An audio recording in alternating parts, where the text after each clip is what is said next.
Baik, saudara-saudara sekalian, berikut akan dijelaskan termofisika untuk pokok bahasan perpindahan panas bagian yang kedua. Sebagaimana telah dijelaskan sebelumnya bahwa perpindahan panas itu ada 3 macam. Jadi perpindahan panas atau kalor itu dapat ditransfer atau dipindahkan melalui 3 macam cara, yaitu konduksi, konveksi, dan radiasi. Jadi kalau kita memanaskan air di dalam suatu panci, kemudian ada pegangannya, maka panci yang dipanaskan dari tungku bagian bawah ini, maka air yang lama-lama dari dingin menjadi panas itu adalah konveksi. Sementara perambatan panas pada pegangannya ini adalah konduksi. Kemudian dari tungku di bawahnya yang memanasi air ini, itu memancarkan ke sekitarnya, itu adalah radiasi. Nah, untuk proses konduksi telah dibahas dalam pokok bahasan sebelumnya, maka kali ini kita akan lanjutkan dengan proses konveksi dan radiasi. Proses konveksi. Proses konveksi adalah terjadi gerakan dari medium yang membawa panas. Seperti contoh tadi, air yang dipanaskan di atas tungku. Maka molekul-molekul air akan ikut bergerak, yang panas bergerak ke atas, kemudian yang di bawah diisi oleh molekul di sampingnya dan seterusnya, sehingga terjadi pergerakan molekul di dalam seluruh volume air. Nah, konveksi dapat digolongkan menjadi 2 macam. Yang pertama adalah konveksi paksaan. Medium dipaksa bergerak. Contoh adalah kita memakai pompa untuk mendinginkan sesuatu, atau kita bisa menggunakan kipas angin dan lain-lain. Atau kalau misalnya kita mempunyai kopi panas, agar bisa cepat dingin, maka kopi tadi kita tiup agar cepat dingin dan kita bisa meminumnya. Nah, proses itu dinamakan konveksi paksaan atau konveksi paksa. Kemudian yang kedua adalah konveksi bebas, yaitu konveksi yang dibiarkan benda panas berada di suatu ruang, tidak ditiup, tidak dipompa, tidak diapa-apakan. Nah, jadi bergerak karena perbedaan kerapatan medium antara benda yang panas dengan udara di sekitarnya. Nah, itu dinamakan konveksi bebas. Proses ini tergantung pada beberapa faktor, yaitu yang pertama adalah bentuk geometris permukaan. Jadi apakah bentuknya itu plat ataukah bentuknya itu silinder. Nah, itu akan membedakan. Kemudian yang kedua adalah karakteristik cairan atau gas, yaitu terkait dengan masalah kerapatan, panas jenis, kemudian viskositas ya atau kekentalan zat cairnya. Nah, itu juga akan berpengaruh. Kemudian yang ketiga adalah jenis aliran. Jadi artinya di sekitarnya itu udara mengalir pada benda yang panas, itu apakah bentuk alirannya adalah streamline atau turbulen. Streamline adalah bentuk pergerakan alirannya lurus, sedangkan turbulen itu membentuk perputaran atau lingkaran.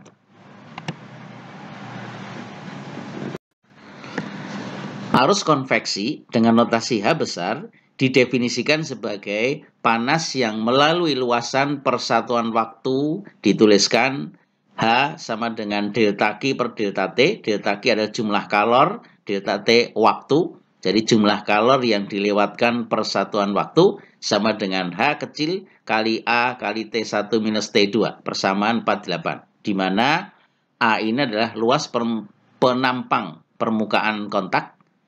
Kemudian T1 dan T2 masing-masing adalah temperatur benda dan lingkungan di mana benda itu berada. Kemudian H dinamakan koefisien konveksi yang didefinisikan sebagai panas yang hilang atau didapat oleh permukaan persatuan luas, persatuan waktu, per derajat perubahan suhu. Nah, sedangkan satuan dari koefisien konveksi H adalah kalori per detik cm² derajat Celcius. Itu kalau kita menggunakan satuan CGS. Nilai koefisien konveksi H ini ditentukan secara eksperimen dalam kondisi tertentu atau dikatakan secara empirik. Karena kalau kita bahas secara teoritis, maka nilai dari koefisien konveksi itu cukup sulit. Oleh karena itu, kita cukup menggunakan empirik saja. Nah, berikut akan diberikan tabel koefisien konveksi dalam lingkungan udara pada tekanan 1 atmosfer, yaitu tergantung dari konfigurasi dan posisi dari perlengkapan atau benda yang kita tinjau proses konveksinya. Kemudian pada kolom yang kedua ini menggambarkan nilai dari koefisien konveksi dalam satuan kalori per detik cm kuadrat derajat Celcius. Nilai ini berdasarkan nilai empirik. Nah, yang pertama adalah untuk plat horizontal menghadap ke atas. Nah, itu nilainya adalah 0,595 kali 10 pangkat minus 4 kali delta T pangkat 1/4. Nah, maksud dari plat horizontal menghadap ke atas itu seperti apa?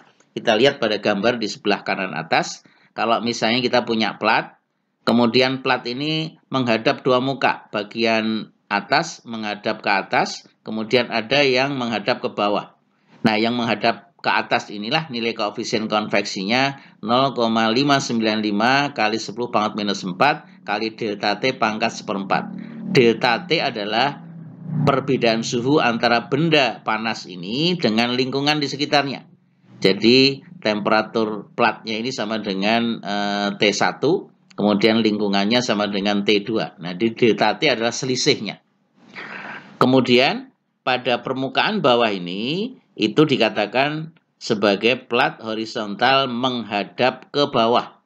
Maka nilai koefisien konveksi H-nya sama dengan 0,314 kali 10 pangkat minus 4 kali delta T pangkat 1/4. Di mana delta T adalah temperatur dari plat ini dikurangi dengan temperatur lingkungan di sekitarnya. Nah, itu kalau plat menghadap horizontal, itu menghadap ke atas dan ke bawah. Ada dua muka. Nah, sedangkan kalau platnya diatur posisi vertikal, maka nilai dari koefisien konveksi H itu sama dengan 0,424 kali 10 pangkat minus 4 kali delta T pangkat 1/4, di mana delta T adalah selisih temperatur antara benda yang panas ini dengan lingkungan di sekitarnya. Nah, karena pada posisi plat vertikal itu ada dua muka, ada yang menghadap ke kiri, ada yang menghadap ke kanan, nilainya sama. Jadi kalau dari kedua muka pada plat ini, maka nilai ini nanti tinggal dikalikan 2, yaitu posisi untuk yang menghadap ke kiri, kemudian posisi untuk yang menghadap ke kanan. Kemudian yang keempat adalah pipa dengan diameter D. Nah, untuk pipa dengan diameter D ini, baik posisi horizontal maupun vertikal nilainya sama, yaitu sebesar 1,00 kali 10 pangkat minus 4 kali delta T per D pangkat 1/4. Jadi delta T adalah perbedaan temperatur antara pipa yang panas ini dengan temperatur lingkungan di sekitarnya. Ya, kemudian D adalah diameter dari pipanya ini. Nah, ini kalau posisinya horizontal. Nah, sedangkan kalau posisi vertikal seperti ini, ya, itu nilainya sama, koefisien konveksi baik horizontal maupun vertikal nilainya adalah 1,00 kali 10 pangkat minus 4 kali delta T per D pangkat 1/4. D diameter baik horizontal maupun vertikal itu diameternya dari pipa ini. Nah, itu adalah gambaran dari proses konveksi. Nah, sebagai contoh yang pertama, ada lempeng logam, luasnya 100 cm kuadrat, kemudian temperaturnya 120 derajat Celcius, jadi lempeng panas.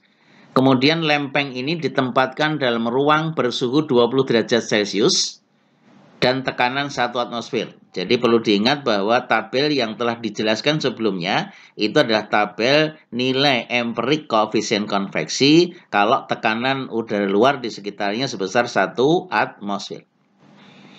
Nah, hitung jumlah panas yang telah dikonveksikan setiap menit dari kedua permukaan ke lingkungan di sekitarnya jika posisi lempeng tadi yang pertama kita letakkan secara horizontal.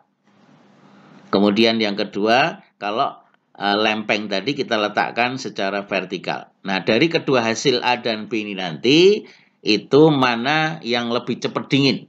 Jelaskan dari hasil perhitungan setelah kita menghitung berapa jumlah kalori yang dikonveksikan. Nah, dari soal ini, itu kalau kita sederhanakan, diketahui berarti luas platnya itu sama dengan 100 cm². Kemudian temperatur T1 adalah temperatur lempeng panasnya ini sebesar 120 derajat Celcius. Kemudian lingkungan sekitarnya mempunyai temperatur 20 derajat Celcius, ini sebagai T2. Maka delta T-nya adalah selisih dari temperatur benda dengan temperatur lingkungannya. Dari 120 derajat dikurangi 20, jadi ketemunya 100 derajat Celcius. Itu adalah nilai delta T. Nah, penyelesaian yang pertama, untuk posisi lempeng horizontal. Untuk posisi horizontal, ada dua permukaan yang menghadap, yaitu yang menghadap ke atas dan menghadap ke bawah.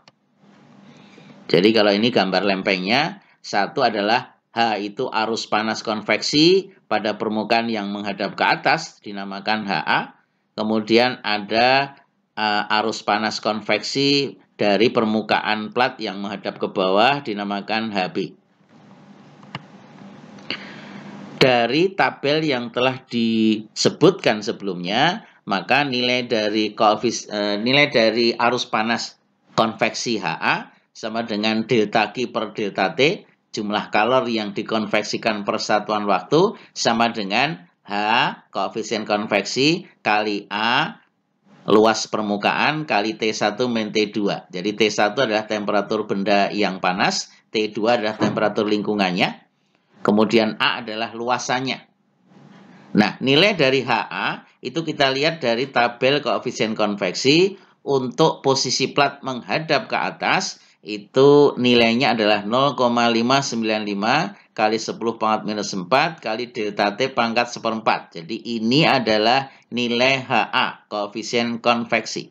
Dikalikan A luasnya, kali T1 minus T2.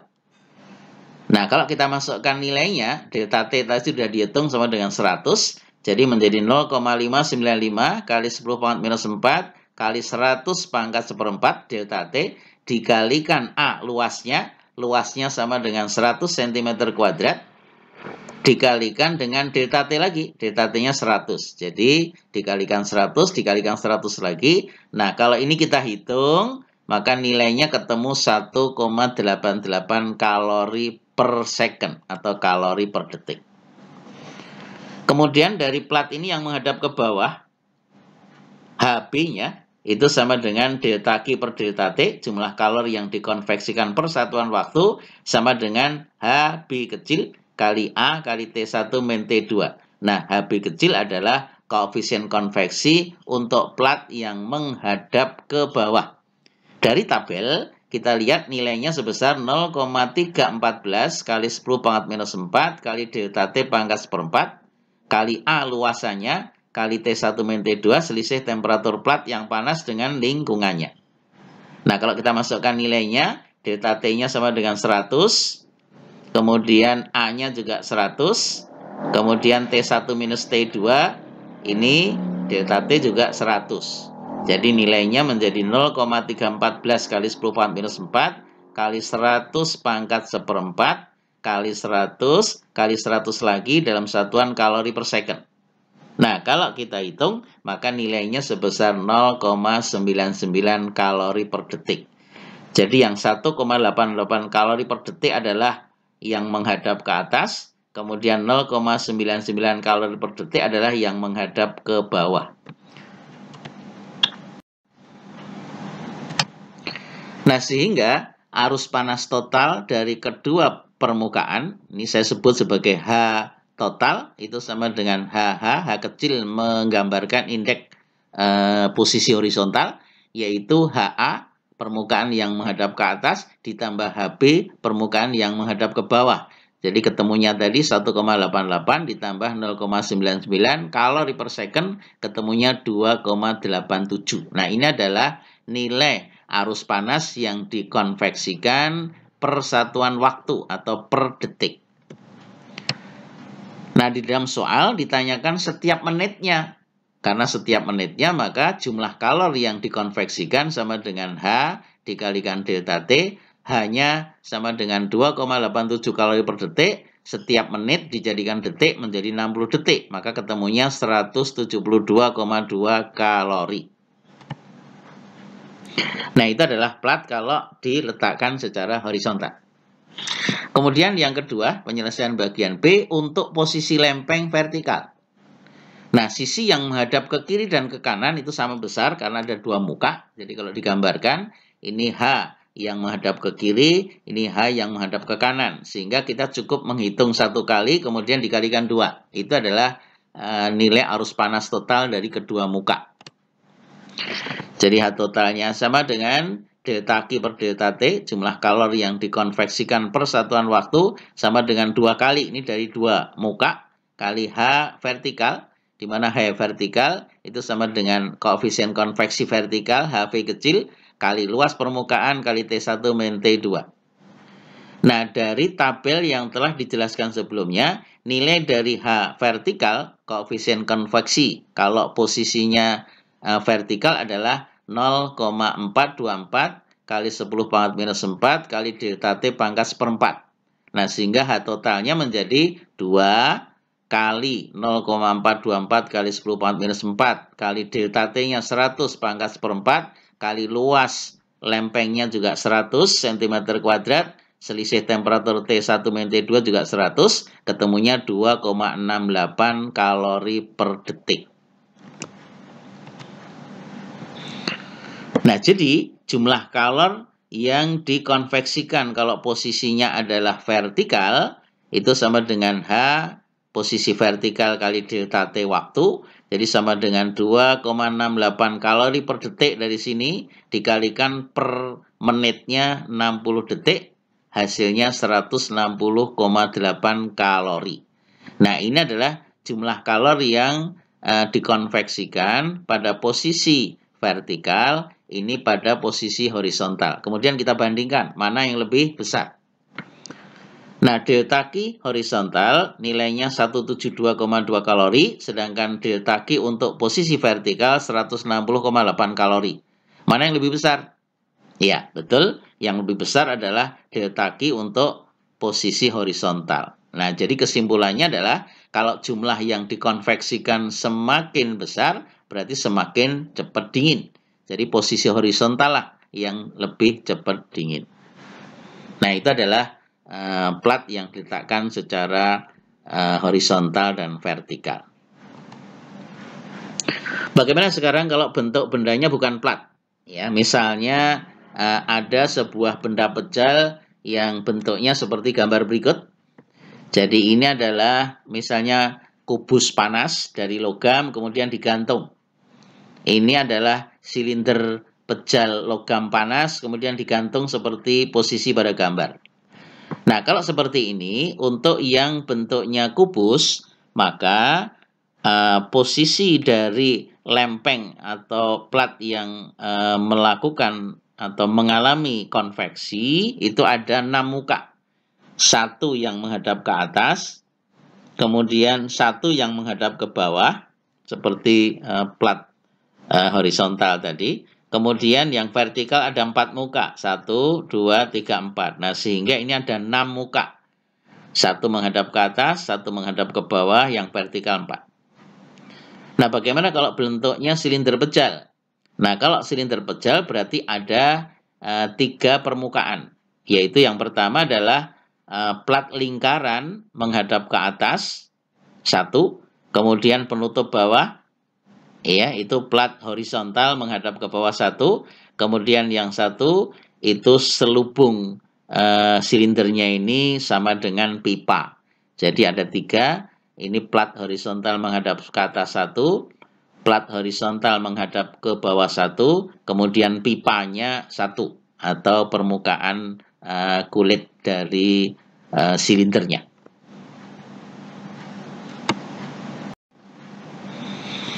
Contoh soal nomor 2. Di dalam suatu pabrik terdapat pipa uap berbentuk silinder tegak Jadi bayangkan nih pipa uap begitu di suatu industri manufaktur. Kemudian diameternya 1 meter, ini diameternya 1 meter, dan tingginya 5 meter, tingginya ini 5 meter. Suhu permukaan luar pipa 80 derajat Celcius. Jadi permukaan luar dari pipa ini kalau kita pegang temperaturnya 80 derajat Celcius. Dan pipa ini berada di dalam suatu ruang yang temperaturnya 30 derajat Celcius dan tekanan udara luar 1 atmosfer. Hitung jumlah kalori yang telah dikonveksikan oleh permukaan pipa uap ke lingkungan di sekitarnya setiap menit. Nah, jadi kalau ini bentuknya pipa uap, maka yang mengalami konveksi itu hanya di selubung permukaannya saja. Karena ini keluar uap, yang panas adalah dari selimutnya ke arah lingkungan di sekitarnya. Nah, jadi dari soal diketahui diameternya 1 meter, sehingga jari-jarinya setengahnya sama dengan setengah meter. Kalau dijadikan sistem satuan CGS menjadi 50 cm. Kemudian panjang atau tingginya ini sama dengan 5 meter, L-nya 5 meter, dijadikan cm menjadi 500 cm. Penyelesaian dari soal ini, ingat bahwa bentuk luasan yang dilewati oleh panas itu berupa kulit silinder. Jadi A, luasan kulit silinder itu sama dengan 2πr itu kelilingnya, dikalikan dengan tingginya atau 2πr kali L. Jadi 2π, kemudian R-nya sama dengan 50 cm dari sini. Kemudian L-nya sama dengan 500 cm. Nah, ini kalau kita hitung ketemunya 50.000 pi cm kuadrat. Kemudian temperatur pipanya 80 derajat Celcius dari sini. Kemudian temperatur lingkungannya T2 30 derajat dari sini, sehingga delta T-nya sama dengan 80 dikurangi 30, 50 derajat Celcius. Nah, kemudian arus konveksi H-nya itu sama dengan delta Q per delta T. Jumlah kalori yang dikonveksikan per satuan waktu sama dengan H, koefisien konveksi, kali A, kali T1 min T2. Nah, kemudian kalau kita hitung nilai ini, H sama dengan H koefisien konveksi untuk silinder, itu lihat di tabel, diperoleh 1,00 kali 10 pangkat minus 4 kali delta T per D pangkat seperempat. Delta T adalah selisih temperatur antara benda dengan lingkungan, D adalah diameter dari silindernya. Kemudian A adalah luasannya, kemudian T1 min T2 adalah selisih temperatur antara temperatur pipanya dengan lingkungan di sekitarnya. Nah, kalau ini kita masukkan nilainya 1,00 kali 10 pangkat minus 4, delta T-nya sama dengan 50 dibagi dengan D, ya, delta T 50 dibagi dengan D, D-nya sama dengan 1 meter, itu kalau dijadikan cm menjadi 100, pangkat seperempat, dikalikan dengan A, luasannya sama dengan 50.000 pi, itu dari sini tadi, cm kuadrat, dikalikan delta T lagi, yaitu T1 min T2 ketemunya 50 derajat Celcius. Jadi kalau ini kita hitung, maka nilainya adalah 661 kalori per detik. Jadi ini adalah arus panas yang dikonveksikan dari pipa uap setiap detik. Nah, yang ditanya adalah setiap menitnya berapa? Maka kita hitung delta Q dari silinder tadi sama dengan HS dikalikan delta T. H silindernya sudah kita hitung ketemunya 661 kalori per second dikalikan 1 menit 60 detik. Jadi ketemunya 39.660 kalori. Atau kalau kita jadikan kilokalori boleh menjadi 39,66 kilokalori. Nah, itu adalah jumlah kalori yang dikonveksikan oleh pipa uap selama 1 menit.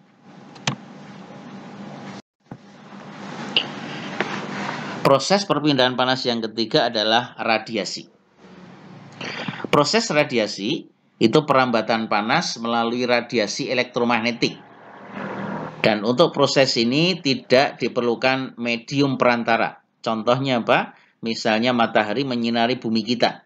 Nah, dari matahari, sinar itu menuju ke bumi kita, melewati hampa udara, tetapi tetap panas itu tidak perlu media, tidak perlu medium, jadi tetap bisa sampai ke bumi kita. Itu adalah radiasi. Nah, laju perambatan dalam orde kecepatan cahaya, yaitu sebesar orde 10,8 meter per second. Tepatnya kalau kecepatan cahaya itu adalah 3 kali 10,8 meter per detik. Nah, kalau kita bandingkan dengan proses perpindahan panas yang lain, kalau konduksi pada bagian pertama yang sudah kita bahas, itu ordenya sekitar 10 pangkat 4. Ya, ini bukan 104 ya, 10 pangkat 4 meter per detik. Sedangkan untuk konveksi, itu ordenya dalam 1 meter per second. Jadi yang paling lambat konveksi, yang menengah konduksi, dan yang paling cepat adalah proses radiasi. Nah, untuk proses radiasi ini, menurut hukum Stefan Boltzmann, menjelaskan bahwa jumlah tenaga radiasi elektromagnetik yang dipancarkan oleh satuan luasan suatu benda per satuan waktu pada temperatur absolut T besar sebanding dengan pangkat 4 temperatur absolut tadi, dituliskan menjadi persamaan sebagai berikut.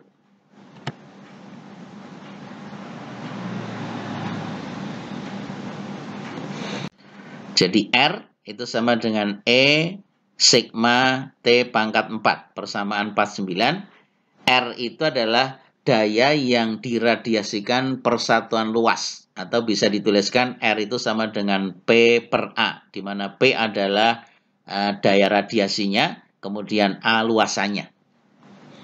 Nah, satuannya adalah watt per meter kuadrat untuk satuan MKS, sedangkan untuk satuan CGS, maka R ini daya yang diradiasikan dinyatakan dalam R per cm kuadrat kali detik. Nah, sedangkan sigma itu adalah konstanta Stefan Boltzmann yang nilainya sebesar 5,6699 kali 10 pangkat minus 8 watt per meter kuadrat kali Kelvin pangkat 4. Nah, jadi kalau kita lihat dari nilai sigma konstanta Stefan Boltzmann, sistem satuan yang digunakan adalah MKS. Kalau untuk proses konduksi dan konveksi, seringkali kita menggunakan satuan CGS. Tapi kalau untuk radiasi, kita menggunakan sistem satuannya MKS. Nah, kemudian dari persamaan 49 ini, E ini dinamakan emitivitas atau koefisien pancaran atau koefisien radiasinya, yang bergantung pada permukaan. Nah, batas nilai dari emitivitas itu terletak antara 0 dengan 1. Jadi tidak ada nilai E negatif, tidak ada nilai E lebih besar dari 1. Nah, kemudian nilai E ini, E sama dengan 0 untuk warna putih mengkilat. Jadi kalau warna benda itu putih mengkilat, maka nilai emitivitasnya sama dengan 0. Sedangkan kalau benda itu berwarna hitam sempurna atau hitam pekat, artinya nilai E itu sama dengan 1, itu merupakan benda yang menyerap atau memancarkan yang sempurna. Jadi kita bisa bandingkan kalau di terik matahari kita menggunakan kaos warna putih, dibandingkan dengan pada terik matahari kita menggunakan kaos hitam, maka akan terasa bahwa kita menggunakan kaos hitam itu akan menyerap panas begitu besar.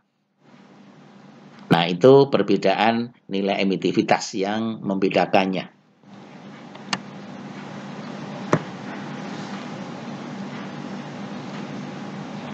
Contoh, berapa daya yang akan diradiasikan oleh suatu bola dengan jari-jari 5 cm pada temperatur 3000 Kelvin dan mempunyai nilai emitivitas E sebesar 0,3.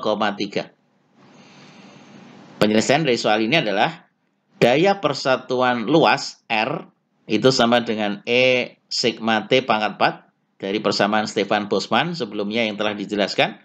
Kemudian untuk luasan A, daya yang dipancarkan itu R sama dengan P per A. Jadi R, daya radiasi, itu R sama dengan daya persatuan luas. Nah, sehingga dayanya itu sama dengan R dikalikan A. Nah, R-nya sendiri itu sama dengan E sigma T pangkat 4 dikalikan A. Nah, kalau bentuknya bola, kita tahu bahwa luas permukaan bola itu sama dengan 4pi R kuadrat. Jadi A-nya sama dengan 4pi R kuadrat. Jadi sama dengan 4pi kali R jari-jarinya. Itu diketahui 5 cm harus dijadikan MKS meter 0,05 kuadrat. Satuannya meter kuadrat, ketemunya 0,01 pi meter kuadrat. Ini mau didesimalkan boleh atau tetap dinyatakan dalam satuan pi. Nah, kemudian nilai dari P itu sama dengan R dikalikan A, sama dengan E sigma T pangkat 4 kali A. Jadi sama dengan 0,3, ini emitivitasnya diketahui, dikalikan sigma konstanta Stefan Boltzmann, ini kita bulatkan, 5,67 kali 10 pangkat min 8 watt per meter kuadrat Kelvin pangkat 4 ya, ini mestinya. Kemudian dikalikan dengan temperaturnya, T-nya itu sama dengan 3000 Kelvin. Dari sini T-nya ini pangkat 4 dikalikan dengan 0,01 pi meter kuadrat. Ini adalah luasannya yang sudah dihitung sebelumnya. Nah, sehingga persamaan ini kalau kita hitung, maka dayanya sebesar 3,3 kali 10 pangkat 3 watt, atau kalau kita nyatakan dalam kilowatt menjadi 43,3 kilowatt. Nah, demikian contoh untuk radiasi yang menggunakan persamaan Stefan Boltzmann.